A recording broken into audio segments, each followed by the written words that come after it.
Hi everyone, so in this video our third group will explain to you about one of the steps in translation process. The fourth step, that is preparing the translation atau menyiapkan proses penerjemahan. Langkah pertama dari tahap preparing the translation adalah making the source material available, yaitu memastikan bahwa source material sudah tersedia atau siap untuk dikerjakan. Penerjemah atau perevisi lah yang bertanggung jawab pada tahap ini. And if need be, forward the relevant batch to different operators responsible for dealing with different section or aspects. Yang artinya yaitu jika diperlukan, source material terkait itu bisa diteruskan dulu ke operator atau anggota agensi yang ahli untuk menangani bentuk source material tertentu, mungkin dalam bentuk video, printout, dan lain-lain, untuk sebelum siap diterjemahkan oleh penerjemah. Proses ini juga sering disebut dispatching atau tahap transisi dari perencanaan ke tahap aksi atau penugasan dalam sebuah usaha. And the next step is analyzing the source material atau menganalisa source material. Yang pertama yaitu translator atau reviser mengecek kualitas dari source material untuk sampai pada predikat siap untuk diterjemahkan. Apa saja yang dicek meliputi source material tersebut harus sudah sesuai standar. It means tidak mengandung kesalahan yang berhubungan dengan bahasa atau realita yang ada di kehidupan nyata. Ini bisa saja ditangani oleh work provider sebelumnya. Yang kedua yaitu material dicek apakah memang bisa diterjemahkan baik oleh manusia ataupun mesin. It can be seen dari aspek fisik, format, atau keterbacaan dari source material tadi. Setelah pengecekan kualitas, kemudian dilakukan analisis yang mencakup pertama, identifikasi adanya kemungkinan atau bahkan kesalahan yang sudah ada pada material. Kedua, membuat list pertanyaan yang bisa ditanyakan pada pembuat materi atau work provider terkait source material tadi. C. Identifying any item which is not fully understood or which requires further documentation and creating an index of such items. Jadi, poin C ini tuh mengidentifikasi hal-hal yang belum sepenuhnya dimengerti. Nah, hal-hal yang belum sepenuhnya dimengerti ini mengacu pada materi terjemahan. Setelah mengidentifikasi, menyusun daftar yang berisi hal-hal yang belum dimengerti tadi. Poin D. Identifying any items calling for special attention, in particular all those where several options may be open to the translator. For instance, should measurement unit be converted? Jadi maksudnya di poin D ini yaitu mengidentifikasikan hal-hal yang memerlukan perhatian khusus atau poin-poin penting yang berkaitan dengan materi terjemahan. Poin E, listing all the terminology and phraseology requiring specific treatment. Jadi itu di poin E ini membuat list atau daftar dari semua istilah-istilah terminologi dan juga phraseology yang mungkin memerlukan teknik pengerjaan khusus ketika melakukan proses terjemahan. Dan poin 6 itu, the translator clears up all the seemingly obscure or ambiguous points which can be clarified by through analysis of the material on hand. Jadi di poin 62 ini maksudnya si translator itu harus menghilangkan poin-poin yang terlihat ambigu ataupun tidak jelas. Nah, hal ini tuh dapat dilakukan dengan cara klarifikasi melalui analisis materi yang ada secara keseluruhan.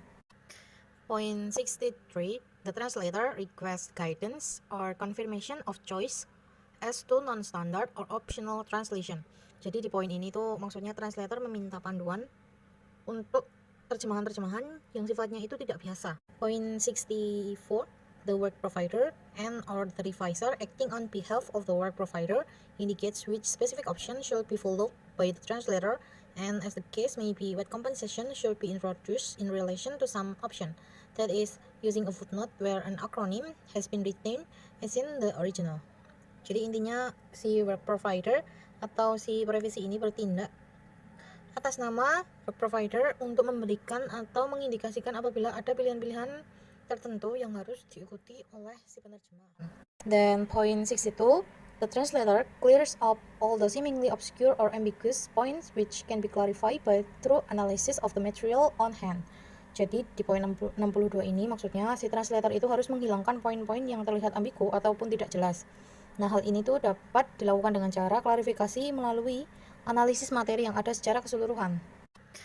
Point 63, the translator requests guidance or confirmation of choice as to non-standard or optional translation. Jadi di poin ini tuh maksudnya translator meminta panduan untuk terjemahan-terjemahan yang sifatnya itu tidak biasa. Point 64, the work provider and or the reviser acting on behalf of the work provider indicates which specific option should be followed by the translator, and as the case may be, what compensation should be introduced in relation to some option.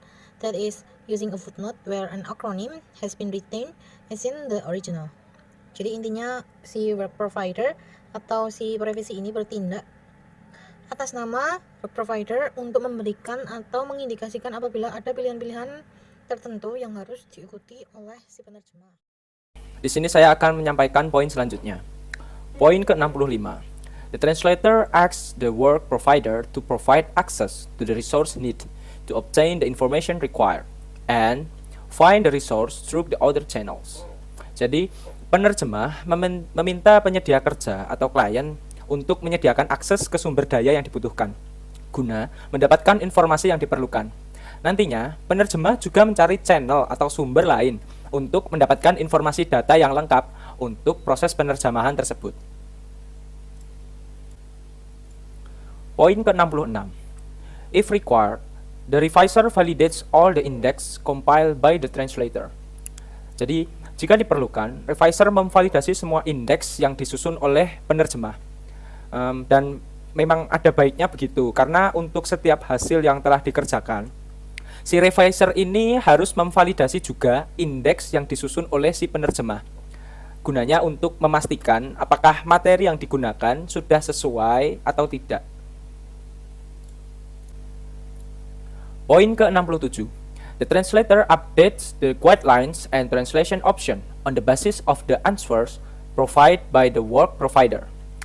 Jadi, penerjemah itu harus memperbarui panduan dan opsi penerjemahan berdasarkan jawaban yang diberikan oleh penyedia pekerjaan. Maksudnya adalah, dalam proses validasi data nanti harus ada sinkron antara output penerjemah dan juga jawaban atau permintaan dari si penyedia kerja atau si klien ini. Poin ke-68. The work provider supplies the translator with all the resource need to understand the source material, to find the source of information, and to prepare the groundwork for the translation. Baik, jadi si penyedia pekerjaan atau klien ini menyediakan si penerjemah semua sumber daya yang dibutuhkan guna untuk memahami sumber bahan dari si klien itu sendiri. Tujuannya tidak lain dan tidak bukan adalah untuk menemukan sumber informasi dan untuk mempersiapkan dasar-dasar untuk proses penerjemahan. Biasanya, informasi semacam ini sudah tersedia menjadi satu bersama dengan translation kit atau translation tools.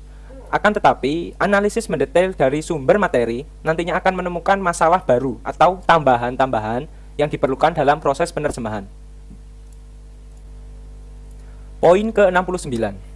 The translator clears up any particularly difficult gray areas and undertakes a technical study of the subject concerned or tries to find additional documentation on the subject. Whenever feasible, he undertakes a study of the product or the process or the subject in the source material. Jadi, penerjemah membersihkan area abu-abu atau bagian yang sulit diproses dan juga melakukan studi teknis tentang subjek yang bersangkutan atau mencoba menemukan dokumentasi tambahan tentang masalah tersebut. Bila memungkinkan, penerjemah melakukan studi tentang produk atau proses ataupun juga subjek dalam sumber bahan dari klien. Nah, biasanya studi teknis memungkinkan dilakukan dalam bentuk sesi briefing atau diskusi dengan penerjemah yang lebih ahli, atau juga bisa dilakukan dengan kunjungan lokakarya atau mungkin dengan demonstrasi produk, atau bahkan sesi pelatihan untuk belajar menggunakan produk, proses, perangkat, atau teknik yang bersangkutan. Penerjemah ini menerapkan prosedur penelitian dan dokumentasi subjek standar. Penelitian ini akan didasarkan pada indeks item yang disusun selama fase analisis dan akan mencakup informasi teknis dan pengetahuan latar belakang umum pada bidang subjek, terutama informasi yang tersedia melalui internet. Poin ke-70. Depending on the terms of agreement, the work provider or the reviser acting on the work provider's behalf or the translator upgrade the source material. This entails taking into account any defect noticed during the analysis and documentation phase and correcting any discrepancies or errors in the source material, which could affect the quality of the translation. These changes are not technically part of the translation process. They mean additional work and extra charge should be made on a pro rata basis according to the time spent on correction and change. Jadi tergantung pada ketentuan perjanjian antara penyedia pekerjaan, revisor dan juga translatornya, memerlukan pertimbangan setiap ada kesalahan atau revisi yang memakan waktu lebih. Jadi perubahan ini bukan dari proses penerjemahan yang sesuai dengan perjanjian awal. Jadi artinya harus ada biaya tambahan atas pekerjaan tersebut sesuai dengan waktu yang dihabiskan untuk melakukan pekerjaan. Now I am Arindia. I want to explain about setting up the raw materials. So the raw materials that needed to complete the translation kit are: the first is models and templates that can be used to organize the documents, and then the templates for discourse structure and organization, terminology and phraseology collected according to the work providers or the revisor specifications, and then is translation memories. Jadi pada bagian ini saya akan menjelaskan tentang mempersiapkan bahan baku, tentu saja dalam hal penerjemahan. Jadi bahan baku yang dibutuhkan untuk melengkapi perangkat penerjemahan terdiri dari model dan template yang digunakan untuk mengatur dokumen, template untuk struktur dan organisasi wacana, kemudian terminologi dan phraseologi disusun sesuai dengan spesifikasi penyedia pekerja atau revisi, kemudian memori terjemahan. So, to get the raw materials that needed to complete the translation kit, the agency or the work providers provides the translator with all the existing resources that can be made available and or allows the translator access the relevant resources. Jadi untuk mendapatkan bahan-bahan mentah dalam hal menerjemahkan, maka penyedia jasa penerjemahan atau agensinya menunjuk atau menugaskan atau menyediakan penerjemah yang menguasai atau ahli dalam suatu bidang yang ada dalam topik pembahasan di bahan terjemahan, atau memfasilitasi penerjemah yang mendapat tugas untuk mendapatkan akses terhadap sumber informasi yang relevan dengan pembahasan tersebut. Misalnya seperti PC atau paket data, kemudian akses untuk masuk ke perpustakaan dan lain sebagainya. Kemudian, and the next, the translator assembles all the resources needed to mine out the necessary raw materials. Kemudian, si penerjemah mengumpulkan sumber daya yang diperlukan untuk istilahnya menambang bahan mentah yang diperlukan. Misalnya seperti membeli atau meminjam buku, mendownload artikel, browsing artikel yang relevan di internet. And the next, the translator use the available resources to collect the models as well as the terminology and phraseology required, or the raw material that will be integrated into the translate material. Selanjutnya, penerjemah menggunakan sumber daya yang telah tersedia yang sudah dicari tadi untuk mengumpulkan model serta terminologi dan ungkapan yang diperlukan. Jadi bahan mentah yang akan diintegrasikan ke dalam bahasa terjemahan. Misalnya, si penerjemah mencari terminologi dan menganalisisnya sesuai konteks penggunaan, dan kemudian mengambil makna yang sesuai dengan bidang topik pembahasan di bahan terjemahan. And the last is the translator forwards those resources to the revisor and are the provider for further additions, change, in-house term of phrase instead of the suggested by translator. Approval or agreement, the reviewer approves suggestions made by the translator. The work provider agrees that the resources are okay with him. Jadi untuk tahap terakhir, penerjemah akan meneruskan sumber-sumber tersebut ke perevisi atau penyedia jasa agensinya untuk penambahan atau perubahan lebih lanjut. Misalnya istilah atau frasa internal alih-alih yang disarankan oleh penerjemah.